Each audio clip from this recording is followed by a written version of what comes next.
Okay, committee, we are going to start with Senate Bill 144 and Patrick has the mic. Senate Bill 144 prohibits a healthcare provider or a representative of the healthcare provider from charging a fee for providing copies of a medical record requested by an attorney representing the patient. There had been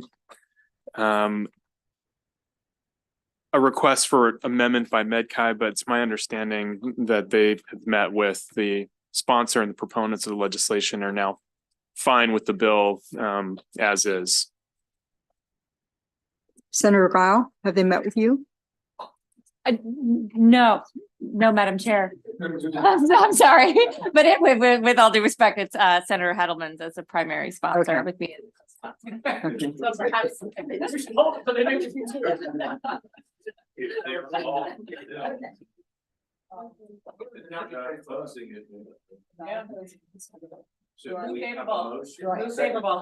Second. All in favor? It's a unanimous vote. Thank you.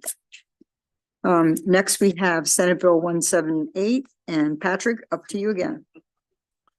Senate Bill 178 requires the State Highway Administration's pollinator habitat plan to include certain policies and procedures related to pollinator habitat areas along state highways.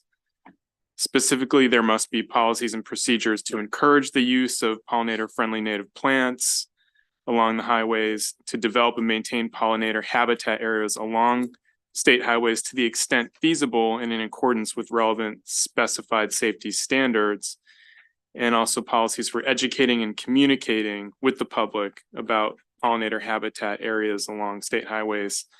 SHA must also track and evaluate federal programs that provide pollinator habitat related funding and apply for any funding determined to be appropriate and beneficial to pollinator habitats in the state. Senator Klausmeier is offering an amendment that would require the inclusion of policies and procedures to develop and maintain pollinator habitat areas along state highways to the extent reasonable.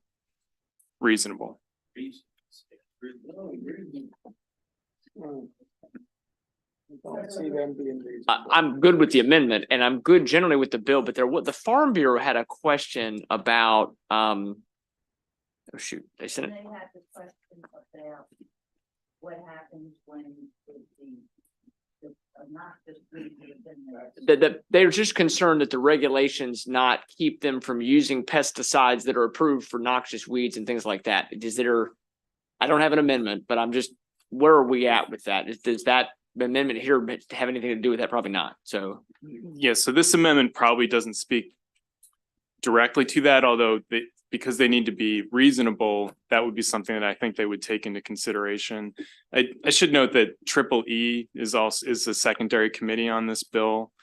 So some of the environmental issues may come up when they review it as well.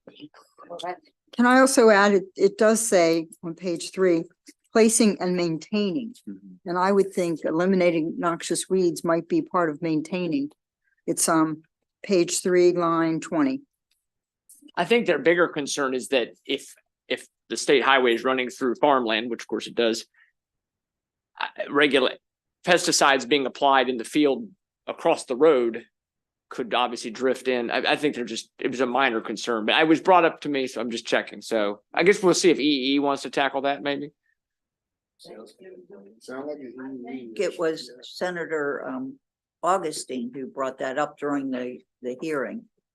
Okay. So, oh, that's right. Okay. So we'll get it worked out. EE. Motion? Move the amendment, I guess. Move favorable. Are we doing the amended or the amendment or the amended bill? What's the motion? We can make a motion on the amended bill. All right, so Senator Reedy says. Make a motion on the amended bill. Okay, Senator Reedy, you want to be the second? Sure. Okay, all in favor?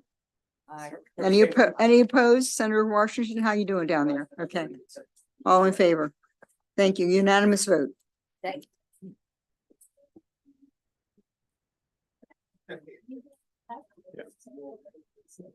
Yeah, Senate Bill 336. This repeals certain education and experience requirements necessary for an individual applicant to obtain an insurance producer license from the Maryland Insurance Administration.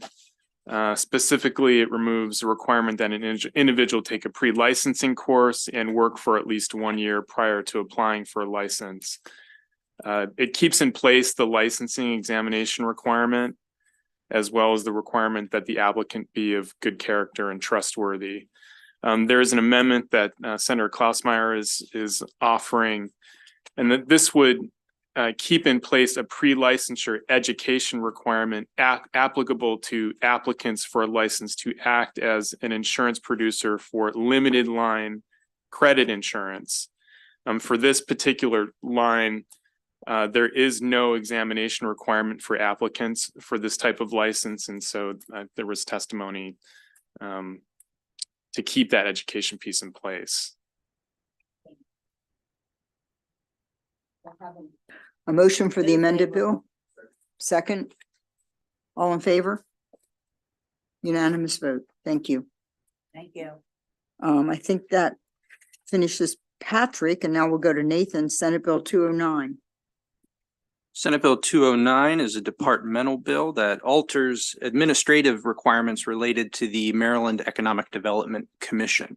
So the bill requires the commission to include at least one representative from the life sciences industry and one representative from the manufacturing industry among its members, and alters requirements related to certain reports and strategic plans.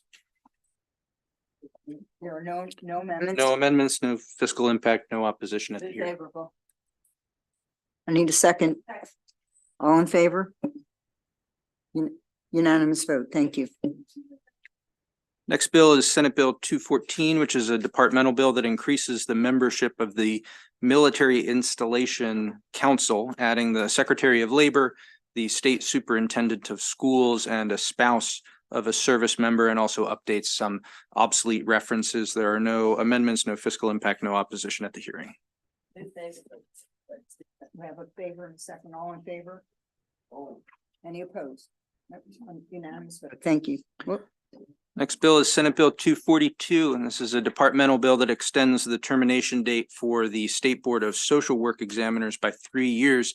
There's a reprint before you that reflects an amendment offered by Senator Reedy that requires the board to report certain information related to the time that the board requires to issue licenses, investigate complaints, and open and examine applications. And when is that report due? I believe it's due at the end of the year on December 1st, 2024. Thank you. That means Senator Reedy's going to bring the bill to the floor, right? All right, thank you. Senator Hayes, you have a question? Yeah, did we hear from the department on the amendment? Madam Chair.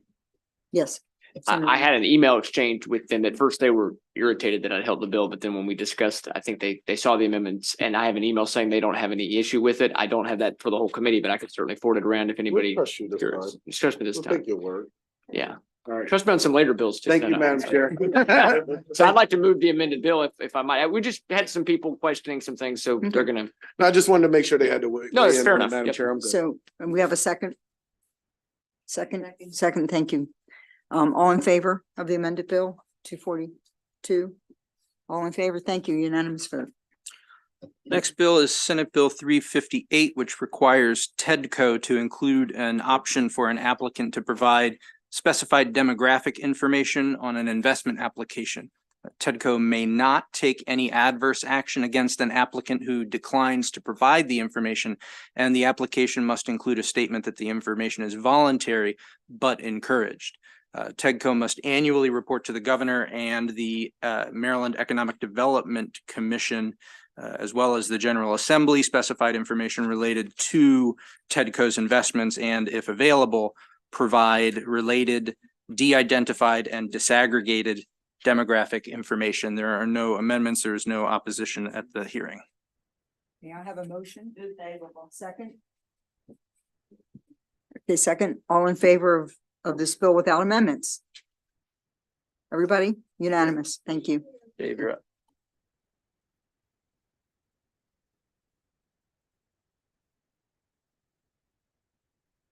David, Senate Bill 38, Senator Washington's bill on wage payment and collection. Okay, Senate Bill 38 does two things.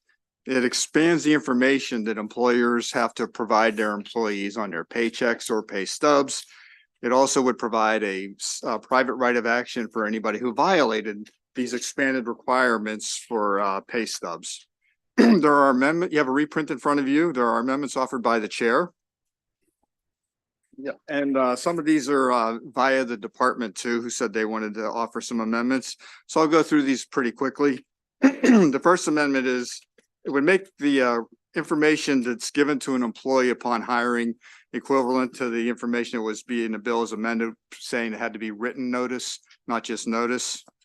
So the first change on page 1 of the reprint says they would have to receive written notice of the information that would follow on the top of page 2 of the reprint.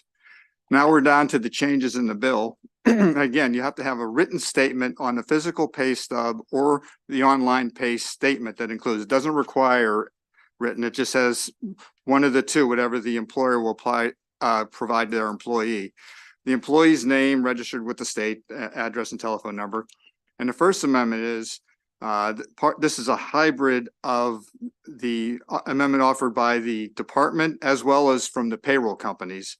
And it's more clear here, and it says the date of payment and the beginning and ending dates of the pay period instead of the dates of work covered by the work. If you go further down, there's more requirements here, rates of pay, gross and net pay earned. And instead of on line 16, instead of the amount and purpose of all deductions, it's simply the amount and name of all deductions. And then if you go further, this is from the chair specifically, instead of a description of the information used by the employer, it would be a list of additional basis of pay, including bonuses, commissions on sales or other basis. I found this language in the information on the FLSA. This is some of the records that employers are required to keep, and this is how they use these terms. If you get on further, it came up during the hearing. Somebody mentioned that the commissioner create a template for a pay stub notice. So this would require the commission to make available to employers a stub template at no charge to the employer. This is very similar to the language that was you added to information regarding the paid sick leave bill. So this is taken from that. On the bottom of the page, this is from the Commissioner of Labor and Industry. In addition to the private right of action, this would create an administrative process. And a lot of this is also lifted from the current administrative processes for wage payment and collection violations of under $5,000, as well as the administrative process for paid sick leave. And you'll see that if they determine that there's a violation of subtitle, they issue an order and send it to the employer in certified or regular mail that describes the violation, directs the employer to provide the required information, and it offers the commissioner authorizes them to administrative penalty of up to $500 for each employee. There are caveats to this. If you go to the last page of the reprint, the amount of penalty shall be based on the gravity of violation, the size of the employer's business, the employer's good faith, and the employer's history of violations of the subtitle. Again, there's all actions taken here has to be subject to the Administrative Procedures Act. And after all this, within 15 days of receiving the order, the employer may request an administrative hearing. If the employer does not request the hearing, it's considered a final order. And then there's additional language that within 30 days, the employer has to comply with the order. If not, then the commissioner can go to the court to force compliance by the employer. And then on the last page, I thought it was the last page, the real last page of the reprint, there is additional suggestions from the department about being consistent about the violation or the private right of action language. Everywhere you talk about the new language that's being added, but on lines 4 and 5, there was more specific. It just says a violation of 3504A2, consistent with other parts of the private right of action language.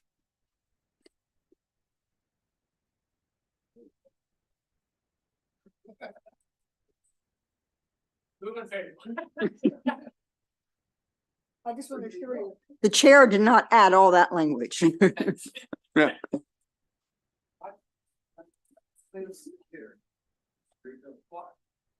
there need to be a private right of action in this? Yeah, you would have to ask the sponsor. Sponsor down there?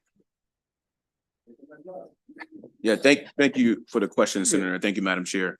Private right action is to ensure that there's accountability by the Attorney General as well as the employer themselves to be able to have the ability to sue their employer if they do not adhere to these regulations.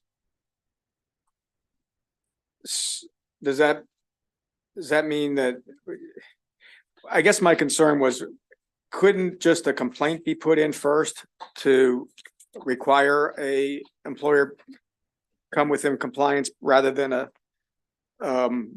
having to go straight through to the administrative process? I think if I'm right in reading the bill and the intent of it is that the administrative language that we put in already does, they can make a complaint to the commissioner. The commissioner will go through it and then they'll make recommendations. And the private right of action is if they don't adhere to this, if the employer does not provide the information back to the commissioner, then they can have the private right to sue that company if they do not do that.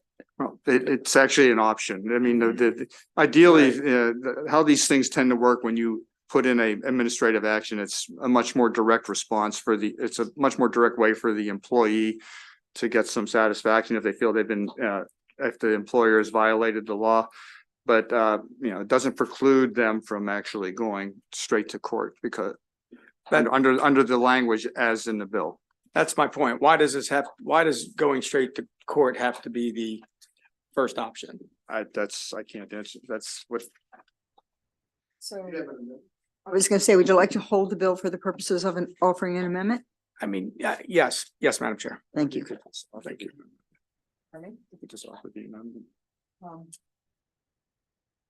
So next we have David again with Senator House Bill, Senate Bill 109. Okay, this next bill establishes a new type of paid leave for state employees. It applies to all three branches of state government, including the legislature as well as the judiciary and any independent personnel system within the executive branch of state government. There's a reprint in front of you, and rather than describing the bill as introduced, I'll just go with what the amendments do because they change it slightly. It creates two types of parental bereavement leave, one for the death of a child and one for the death of an infant, and there's definitions in here. So if there's a death of a child, an employee with the approval of their appointing authority is entitled to 10 days of bereavement leave, up to 10 days. But if it's the death of an infant, then the employee is entitled to up to 60 days of bereavement leave under the bill. Second.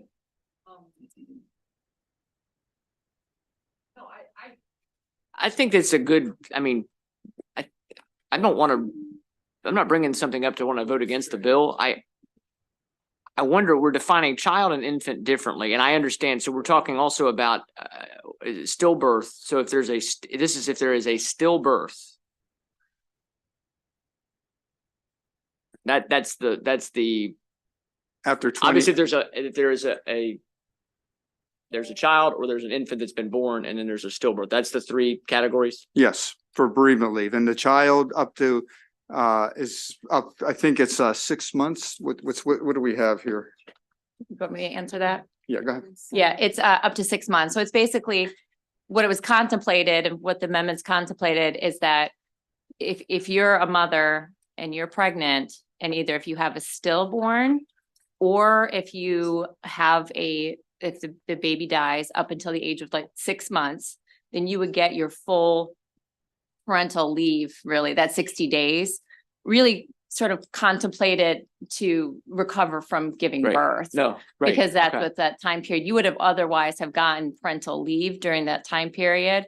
But so that's really what it's contemplated for. beyond, so if you have a child that's, so you're correct that there's 3 different categories. So it's a stillborn, an infant is defined under the age of 6 months. And then there's a child that's anywhere 6 months and beyond. And so if you lose a child beyond, then it's 10 days. So it's more so for the recovery. Yeah, no, that's great. Okay. Of either the pregnancy loss or the loss of an infant. And Okay. recovery thereof. Great. No, good bill. I mean, I don't think we can require this in the private sector, but I'm pro-life and pro-family, so I think it's a good bill. Would we be the first state that's doing it? I don't remember doing the testimony. Is there any other states that are providing parental bereavement leave? I cannot speak for any other states, but I know because it was recently in the news that DC enacted this. And so that's kind of what we fall, but I wouldn't be able to say as far as what other states are doing. I just know specifically that very recently DC had this because it was in the news. Gotcha. All right. Mhm. Thank you. So did I have a motion? And we had a motion and a second. Yes. yes. So all in favor of the amended bill? Any opposed to the amended bill? No, all in favor, unanimous. Thank you. Okay, the next bill is Senate Bill 133. This concerns the procedures when a state employee feels they've been harassed or discriminated against. And the bill, if you go to the reprint in front of you, it extends the number of days to 60 days from the current 30, and at the request of the employee, another 30 days could be added for an investigation of discrimination under state law, under state personnel and pensions article, or harassment under the Title 20 of the state government article. And then there was an amendment offered by the sponsor. There was a concern from Department of Budget and Management about the timing for when certain disciplinary actions can occur based on investigations of harassment or discrimination. So basically, the disciplinary action wouldn't kick in until these investigations are done, and that's what this language does. So it just basically extends the time frame for these investigations to be completed, and adds at the request of the employer another 30 days, the employee another 30 days for these investigations to resolve themselves. It's Senator Klossmer. I just want to say that part of the reason is they have to interview so many people. And then sometimes the holidays get in the way. That's the extra time limit. That's why they wanted that. So, that was a request of the department? yes, Okay, thank you. Do I have a motion for the amended bill move favorable. and a second? Okay. All in favor of the bill as amended? All in favor of the bill as amended? This is okay. Opposed? Roll call, please, Madam Clerk. They can't get their investigations done in time. Senate Bill 133 favorable as amended. Madam Vice Chair, Yeah, yes. Senator Kramer, Yes. Senator Hayes, Senator Reedy. Yeah. Senator Ellis, Yes. Senator Mouts, No. Senator Washington, Yes. Senator Guile. Yeah. Senator Lamb, Senator Hershey, No. Madam Chair. Yes. That Okay. was, 8 in Eight to favor, three. 8-3. Thank you. Bill passed. Okay, the next bill, Senate Bill 192. This is a collective bargaining bill for state employees, and under current law, supervisors, managers, or confidential employees are prohibited from participating in collective bargaining. These positions are usually determined by based on regulations by the secretary.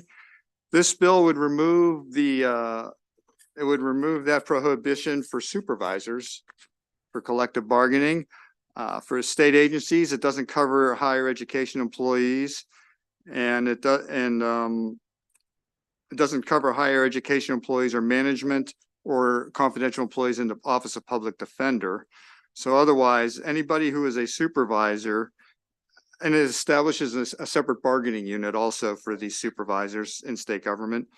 And so anybody who's a supervisor would be eligible to participate in collective bargaining if they follow the processes and designate an exclusive representative through election, et cetera.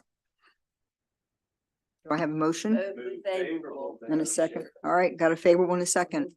Any questions? Senator Hershey? Thank you, Madam Chair. I was looking at the fiscal note to see what this was gonna cost. You know, we've got,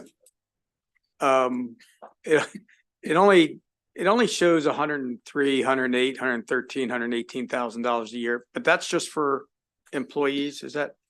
Or for employees to run this?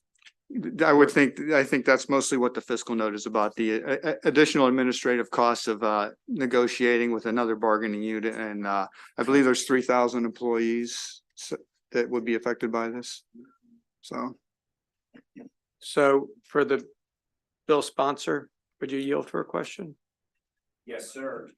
The three, is that, can you just, do you know in terms of size of groups, bargaining groups, where 3,000 ranks within state employees? I mean, is that a very few, or is that a medium-sized group that we were introducing to this?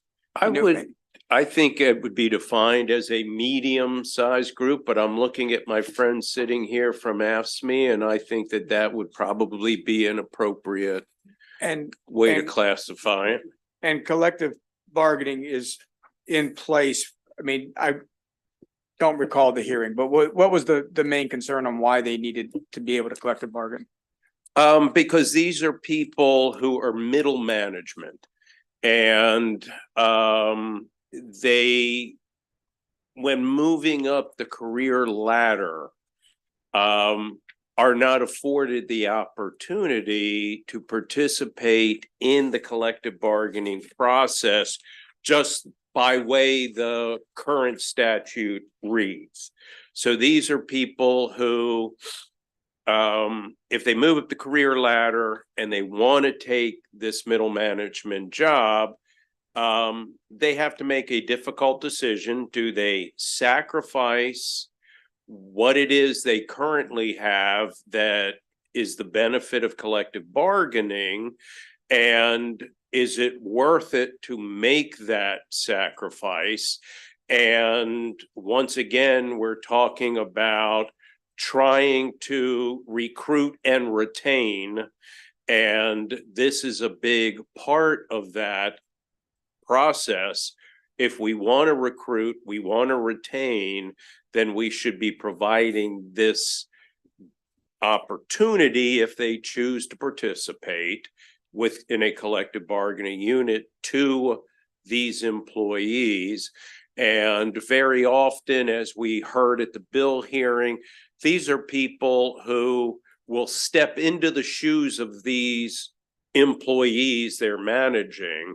When the employee is out sick, when that employee is out on vacation, they end up doing a lot of the work of the employees that they are responsible for in their middle management position. So they do a lot of the same things, but they lose the ability to participate in collective bargaining should they choose. And is the major intent on being part of a bargaining group to achieve higher salaries? Not necessarily at all. Working conditions are very often the issue at hand. Certainly, wages can be part of it, but I would proffer to you that could be a very small part of it, and that working conditions could be one of the more prominent issues to be discussed in bargaining. Okay, thank you. Thank you. Chair. Do I have it? Oh, Senator Hayes? Yeah. To Senator Hershey's point, I know, like, for employees that are in a bargaining unit versus employees that are not, I thought one of the other differences in folks that are in management, if you're represented by a bargaining unit, when you work overtime, the state pays you like your time and a half versus leave. And so is that automatically the case, or is it the classification? Do you know, David? Is it the classification, or is it based off of whether or not you're in a bargaining unit or not? I think it's an employee classification. Some folks are paid by the hour, or I think all state employees have technically a salary, but they have the option of depending on the hours, they have an option of either taking comp time, hour for hour comp time, or overtime pay. But technically, because of steps and grades, the way state employees are paid, they're all technically a salary, but some of it's more based on an hourly rate than the managers would be. Right. And so by making this class of people now eligible for bargaining, there is now an opportunity where that could be negotiated, that they would fit into the category that the state would be paying them time and a half versus. If they're depending on, again, I think a lot of this is in regulations that certain employees can only get comp time and not overtime. Obviously, you might be able to negotiate if you're in this bargaining, you might be able to alter that to get overtime rather than comp time. Right. And to the point, the fiscal note doesn't reflect that possible reality. It's the fiscal note reflects the administrative costs of additional negotiations of negotiating with another bargaining unit. Thank you, David. Do I have any other questions? Senator Reed? Well, maybe more of an observation, but as I look at the fiscal note, Senator Hershey mentioned the employees, it says 3,900 in SPMS. And actually that would apply for, that would get this benefit. And then there's another 1,500 in the Department of Budget and Management, or not the, what was this, one of the other departments, but let's just go with the $3,900 person figure. If all of them negotiated using collective bargaining and received $2,000 more next year than they currently receive in whatever salary or benefits we're talking about, that's almost an $8 million annual fiscal hit. So I think I would think the Budget and Tax Committee should be at least consulted on this issue. I feel like $2,000 a year is pretty modest as the amount of raise. It could be almost $8 million a year you're adding on top of what you're already expecting to pay. Now, I understand we give employee raises every year and generally in COLAs, but just my observation.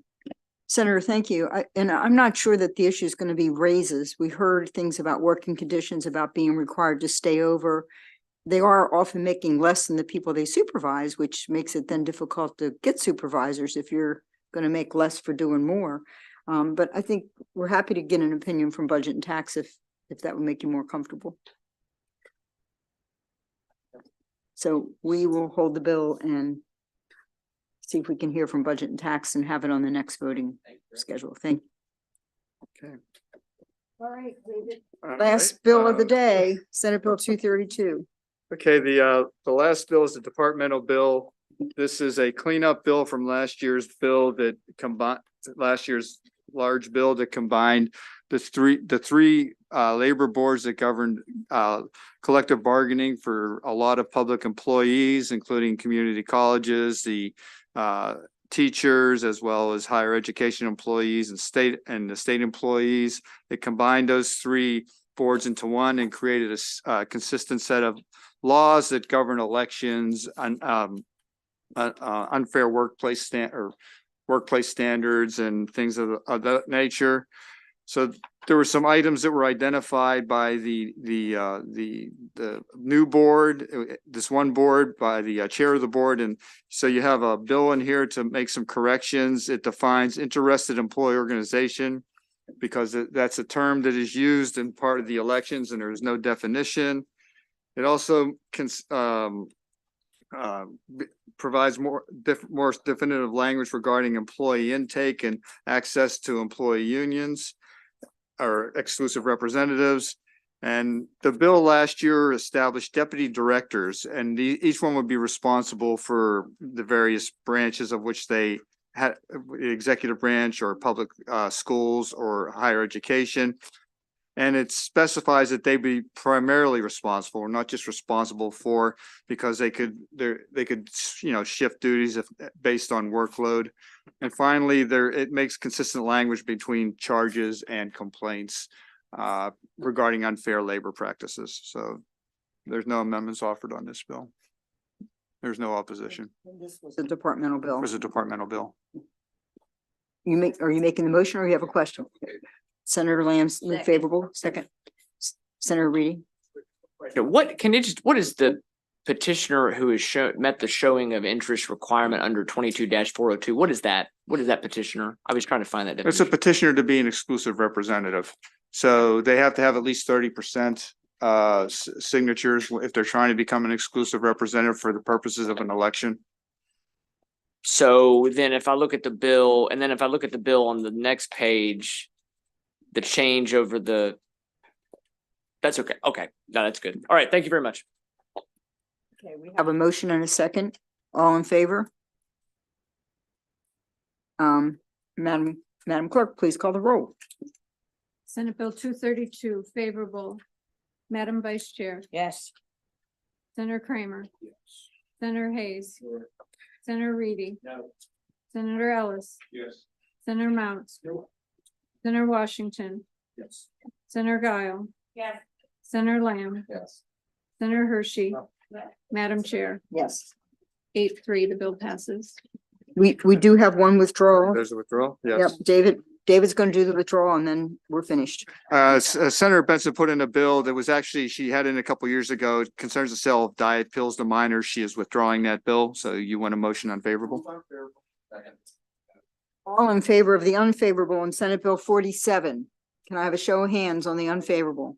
Unanimous unfavorable. Thank you Okay. all. Thanks for a great week. We got a lot more.